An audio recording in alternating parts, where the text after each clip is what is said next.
Benil Blazers pinataob ang Perpetual Alta sa score na 86-80. Narito ang report.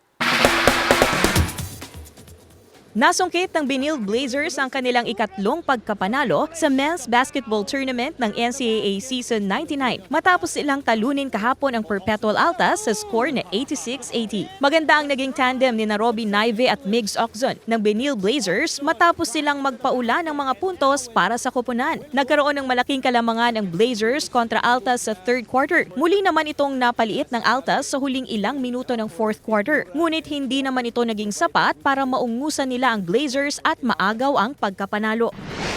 Samantala, tinuldukan ng EAC Generals ang winning streak ng LPU Pirates matapos nila itong talunin sa naging bakbakan kanina. Natapos ang laro sa score na 83-76. Magaganda ang bitaw ng bola ng EAC Generals para magkaroon sila ng malaking kalamangan kontra LPU Pirates. Pero hindi naman nahinaan ng loob ang LPU Pirates para makahabol, dahilan para maging tabla ang puntos ng dalawang koponan at magkaroon ng overtime game. Sa extra period, nakuha agad ng EAC Generals ang kalamangan at ipinakita sa LPU Pirates na kanila ang pagkapanalo. Ivy Saunargasang, Balitang Southern Tagalog.